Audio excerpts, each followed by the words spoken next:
So the first presentation that we're going to have is called Digital Journeys, a perspective on international students and their digital environments. The presentation's by Associate Professor Shanton Chang from University of Melbourne, Associate Professor Fran Martin from University of Melbourne, and Dr. Catherine Gomes, who we're all very grateful for running today. Oh, is it? I never knew that. Oh, okay. Oh, all right. That's okay. It's I'm Jolynna. So, yes. So who is presenting? Okay. It's a tag team. Okay. So today, Fran and Kat are going to present. So, if you wouldn't mind holding your questions till after their presentation, and then we'll continue with our discussion. Thank you, thanks, Joe. Hi, thank you for coming back on time, the naughty people who are late. Wait, later on. Now, Shanton is not here at the moment because he's got jury duty. So we are going to channel Shanton. Unfortunately, do forgive us if we can't channel Shanton very well, in part because, and we need to tell you this is actually a work in progress. So be kind, because again, it's a work in progress. And we're still thinking about sort of like how we're doing this, in part because how this paper came about is actually quite piecemeal. It comes from different projects that Fran, Shanton, and myself have been working on. And what we're actually doing is, it's not conceptual per se, but we're actually trying to look at how we can help international students. We're trying to look at more practical outcomes. So, that's what stuff like we're trying to do. Now, what we're doing is, it's very texty, so hello. Don't mind the text, we're just sort of like be in front of the text. This whole project, or this paper, comes about because we've been actually thinking for a very long time about international students and how we can help international students.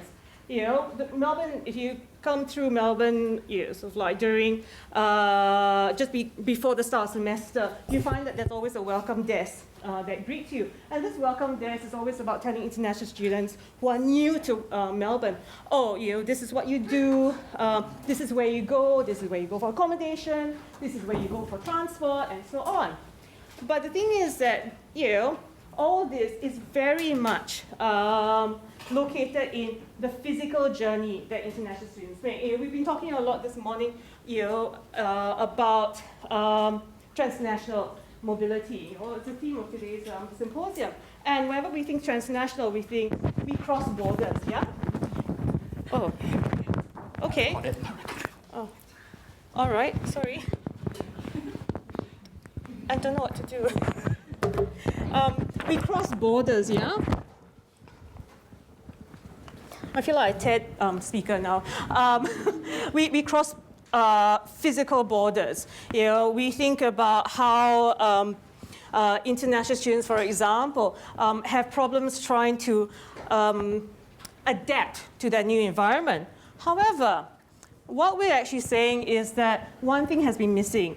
What's been missing is actually looking at the digital journeys that international students make.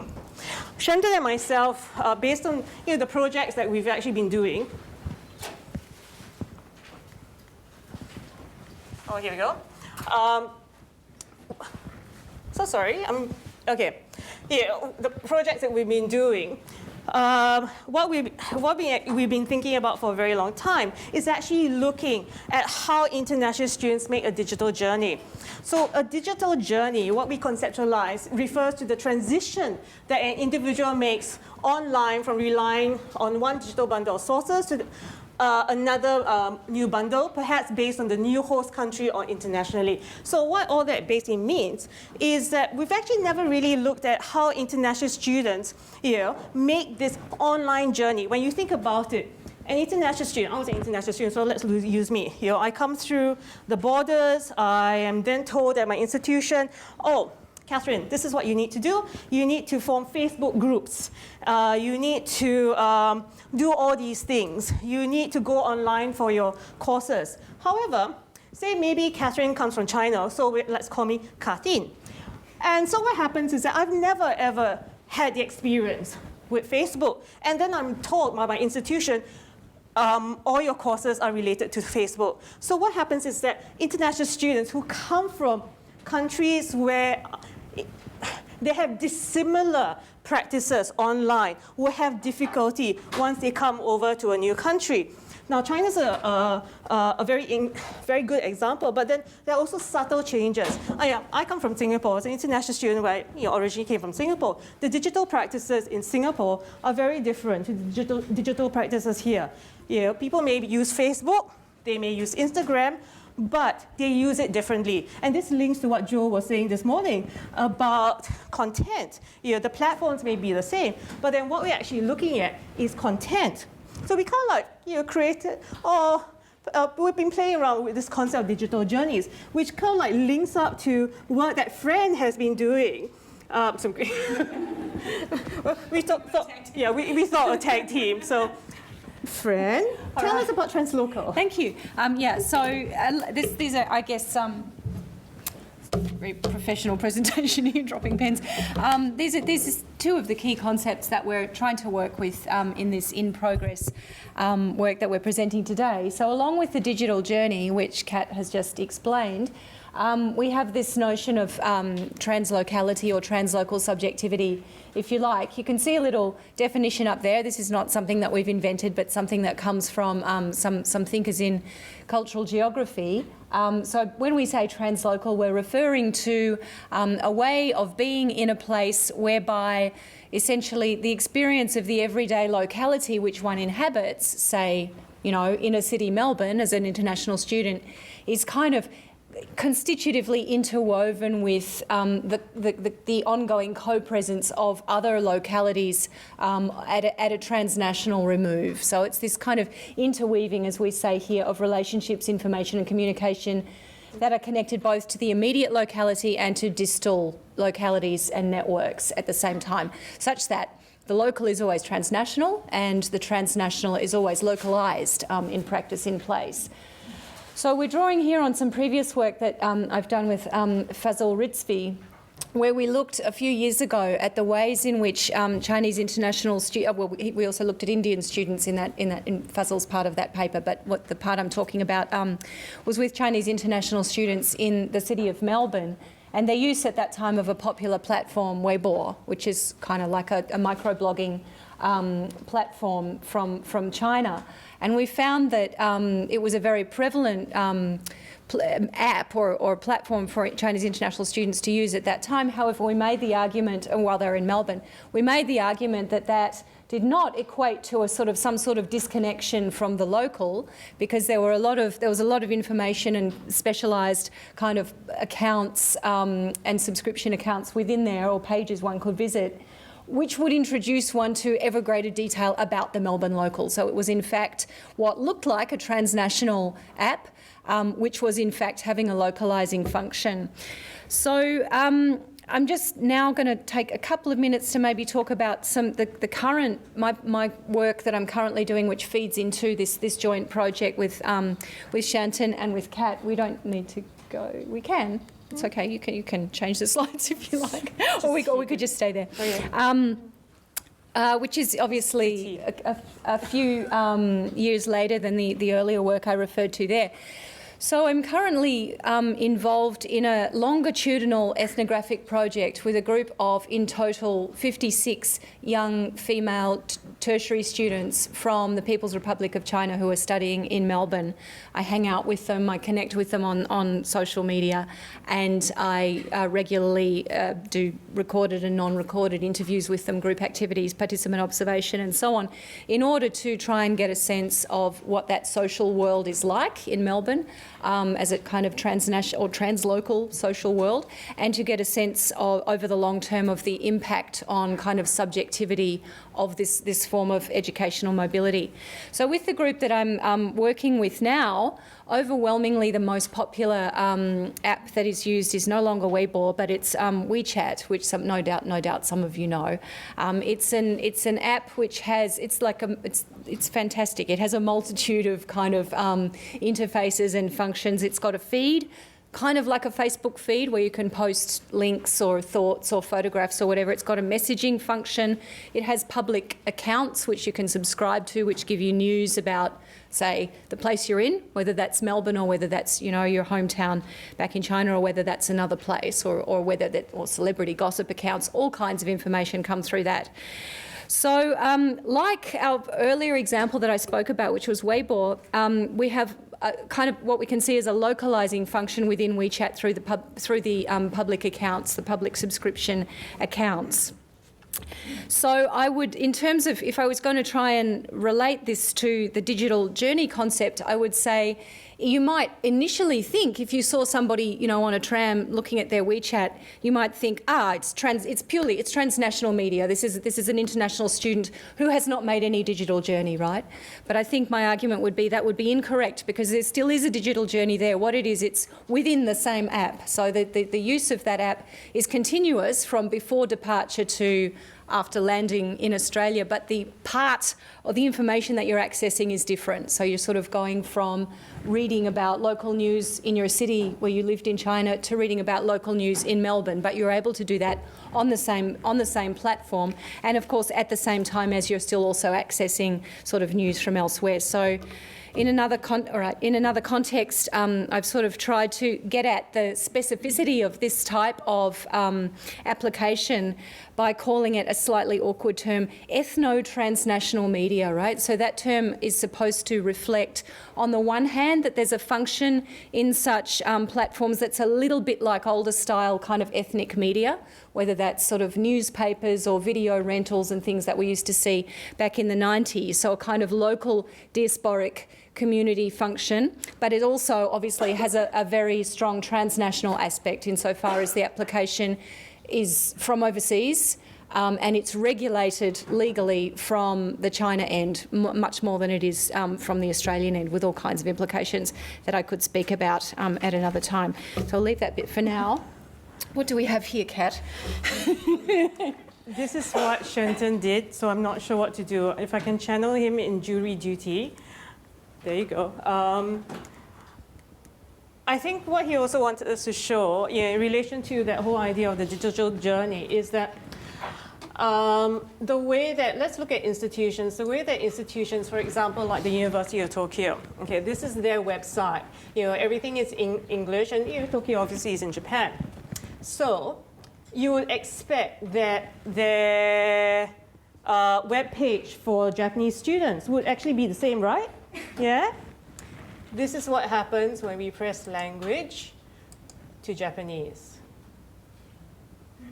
I don't understand Japanese, but the whole layout is actually completely different. So what you have here is an example of where students or anyone who comes from a particular country, what happens is that there are actually differences. So a student from Japan, for example, will be used to this. But then when when that person goes overseas to a place like Australia, what happens is that the automatic default would be to the English version, which the layout itself is completely different.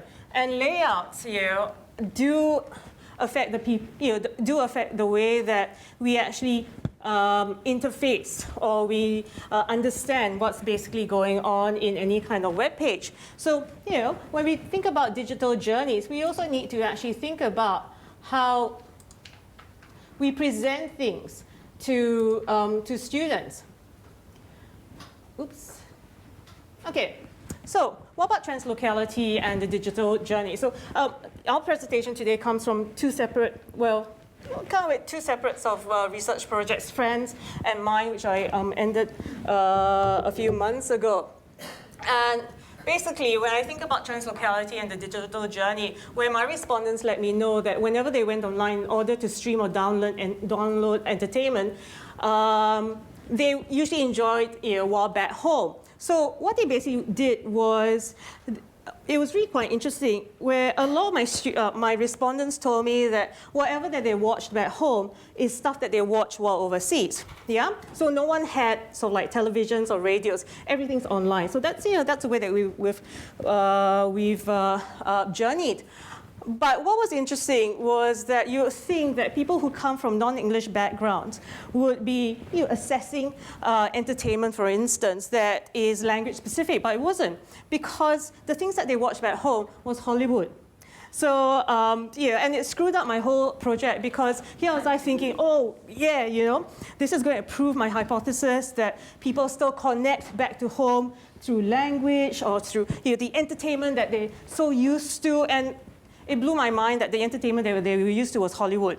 So, and my respondents were so sweet. They were actually trying to sort of like allow me to have some sort of evidence that they were assessing language specific or cultural specific. The most was actually music. So a lot of my respondents, especially the young ladies, were telling me things like, oh, I prefer Chinese music. Why? Because Western music is too loud. Chinese music is softer. And if you know anything about Asian culture, Asian cultures like sentimentality. That's such a broad generalization, but in terms of entertainment, in terms of music, you don't hear sort of like hard rock coming out from a room that has an international student, but rather you hear soft music. Now, one of the other things before sort of like we end, which I wanted to actually tell you about, which I actually found really quite interesting, is that international students, can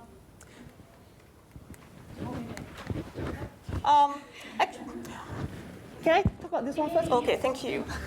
What international students basically do is, not the right one, is a kind of reverse digital journey. Now, the international students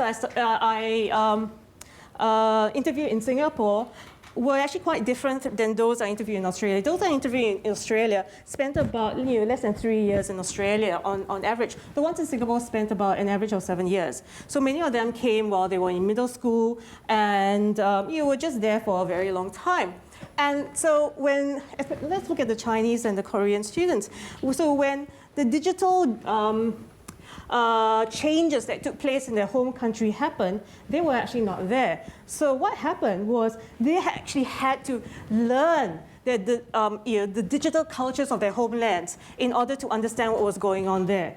So it's a kind of reverse sort of like digital journey. So rather than bringing the digital cultures with them as they journey to a new country, they actually had to take a few steps back in order to learn what was going on in their home country, in order to understand what was going on, in order to also communicate with the people that they had made friends with before. And the people that they made friends with before, who are co-nationals, were not the people that they left behind. It was the people that they met in Singapore who were co-nationals. Does that make sense? So in other words, if Supriya, who is a beautiful 20-year-old lady, and I'm from India as well, so we met 5 years ago when we were in secondary school, in middle school, and Supriya has gone back to India. Now, we are co-nationals, and you are my Indian friend who is in India. So it's not people that I actually have met while I was still in the homeland. It will be people that I've met while overseas who have gone back to the homeland. Does that make sense? So it's really sort of like fascinating. Fran, do you want to take us home? Sure, we're on the other side, so we need to go back. Yeah. Sorry. No, that's okay. Go back one more. Maybe? Thank you. I could. Oh, yeah, okay. Maybe you're taller, that's why. Does it work? Yep, there we go. So just a very quick point, because I think we must not have very much longer left, like 2 minutes. Okay. I guess really the point of this slide and the next one, which is taken from our longer paper, is around the idea that if we're thinking about what service providers need to, or how they can more effectively communicate with international students, whether that's Australian governments or Australian universities or other educational institutions. So far we've been talking about kind of the habits, the digital habits of students and the diversity of those habits. We've been talking about different kind of aesthetics of layout or whatever. We've been talking about language, but there are also issues to consider maybe around sort of things beyond the platform itself, as in whether, to what extent students would in the first instance tend to turn to digital sources to access information. So what we have here is a story of my respondents often contacting me as a person that they know who's connected with the Australian tertiary education industry to ask questions which I know they could easily find the answers to online, and they're at university websites, and I often just redirect them there. But it's interesting that they would seem to rather ask a live person, like a teacher who's a staff member at one of these institutions, rather than turning to the online world first. I don't know why that is. There may be a number of reasons there, but speculatively, there could possibly be sort of culturally specific factors in, whether online sources are even the first place that international students would tend to look, or would they rather have face-to-face contact. So that suggests further questions. I'll leave it to Kat to conclude. Well, our conclusion is not exactly a really good conclusion. It's more of, I've killed it. See what I mean? Open discussion. This is where we're actually opening it up to you. How do you think, just with the tidbits that we just gave you, how can we actually improve practice, or what does this mean for practice? Think about sort of knowing that this conundrum exists where students in particular make digital journeys, they make reverse digital journeys. How is it that we can actually help students later on? What's the best practice? And this is something that we've actually, we were wondering what you might think.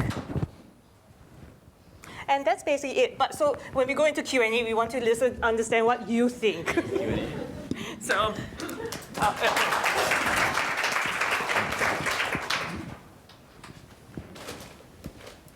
Thank you very much, Kat and Fran. Do we have any questions?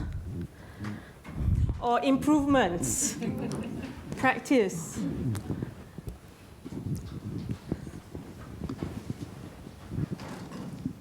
Hi.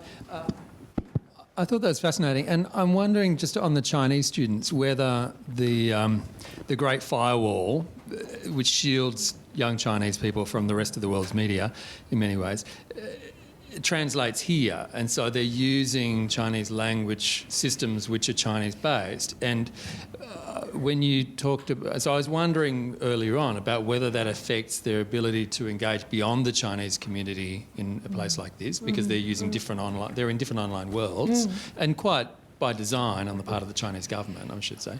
But then when you put up that observation that those students were struggling to operate in online worlds outside of those systems, and to get basic information from the internet, in the rest of the internet that the rest of the community are inhabiting. I'm wondering whether those two things are connected. Okay. Yeah, thanks for those questions. It gives us a chance to flesh out some stuff that we really rushed over. In relation to the firewall, there's a couple of things to say there.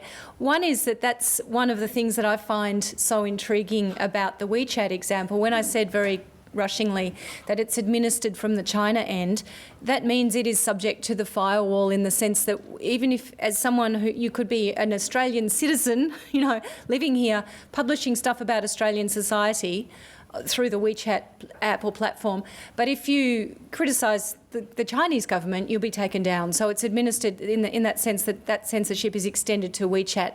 What isn't effectively extended to it so much is Australian regulation around, media laws around, say, intervention in electoral politics, racial vilification and so on. Often it's hard because of the language barrier for Australian authorities to know what's going on.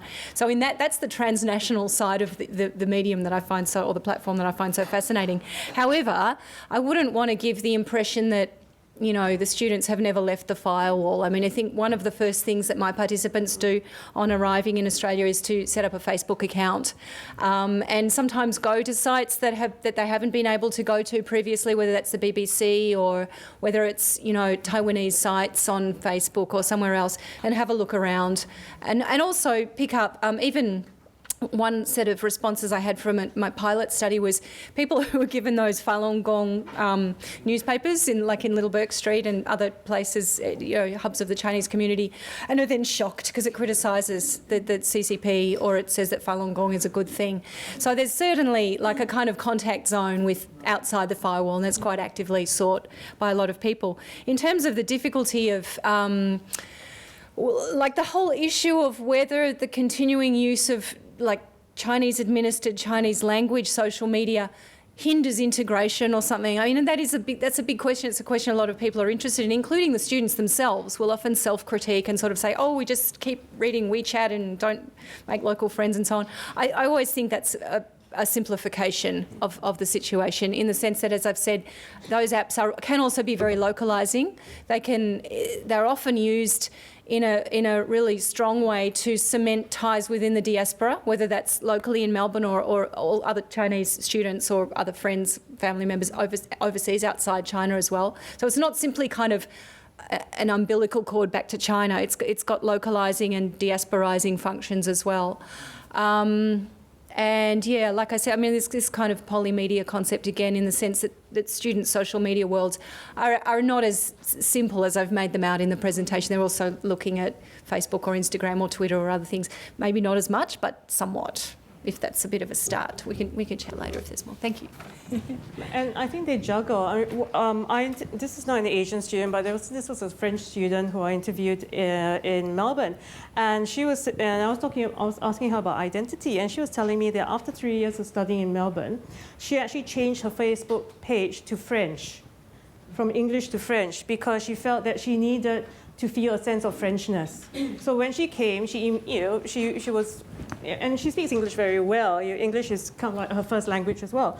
But when she came, she opened up Facebook because all her friends were starting to be English speakers. But then after a few years, she found that Facebook, because it's so public, it allowed her to express her identity. And the way she could do that was actually through the changing of the language. So she actually reframed her Facebook page, which kind of threw off everyone who were English speakers because they couldn't understand what was going on. So there's a kind of quite interesting thing going on there, where it's even after a few years of being in a place and starting to adapt, there is this wanting to go back and rethink one's identity as well, and they do that even through the online space.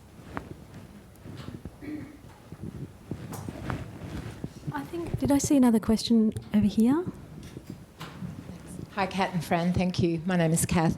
It's not a question. It's just a sideline. I'm working with a colleague who is a teacher of fiction and editing at RMIT. And this is the second year that the whole course has been conducted through WeChat, where we have approximately 20 students here in Melbourne, and they're paired up with 2 students in a literature course in Guangzhou. And my contribution is working with the students from a cultural and watching the Australian students' progression of working through their resistance to WeChat and as they begin to adapt.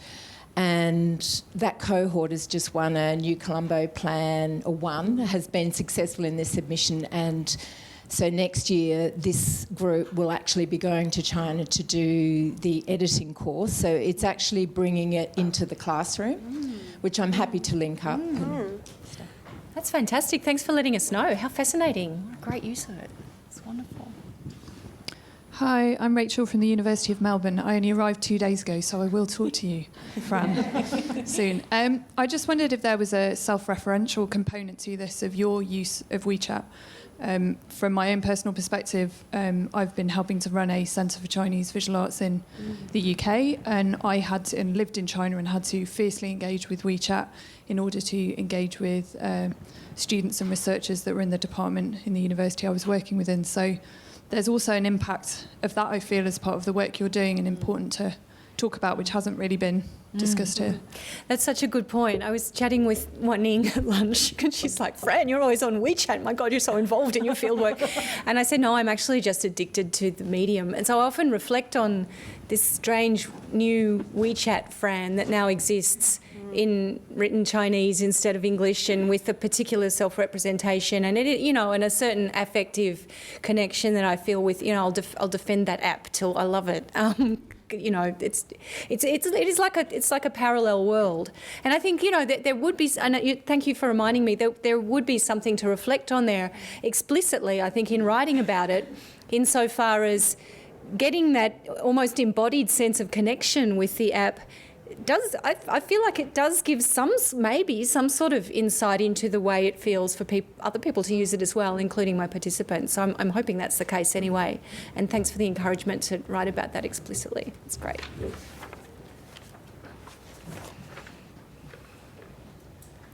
Some of my participants said that they thought Orkut was so much better than Facebook.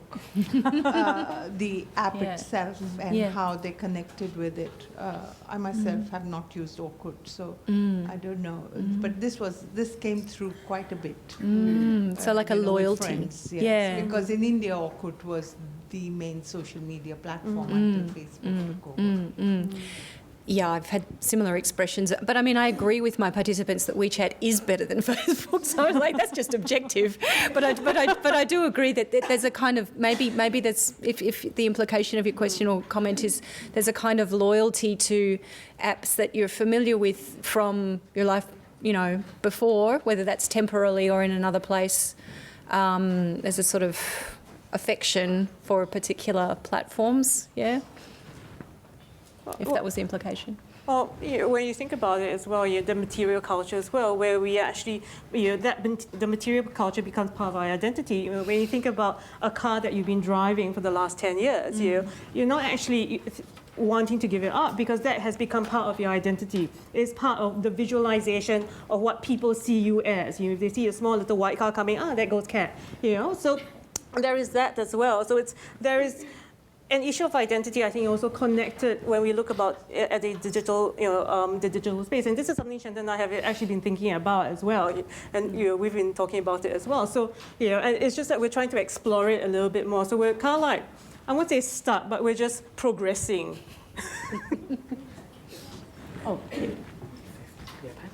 I think we're out of time. Kat organised it. All right, okay. So one last question very quickly, if that's okay, and then we'll bring up the next speaker. Thank you. It's very, very interesting research. I'm a WeChat user myself and have worked and lived in China on and off over the last decade. I'm just wondering if you've done any research into, the Great Firewall was brought up before, any students in mainland China in particular that are circumnavigating the firewall by the Veep proxy server, as some people do, academics, whilst working in China. I haven't done research on it, but my friends in China all do that, and they're all on Facebook, like kind of intermittently. It seems to be pretty easy to do. So yeah, but I think my friends are sort of university-educated intellectuals or something, so it's easy for them to do. It would be expensive for others to access the VPNs and so on. Yeah. Thank you very much. Please, give Kat and Fran a hand. Thank you.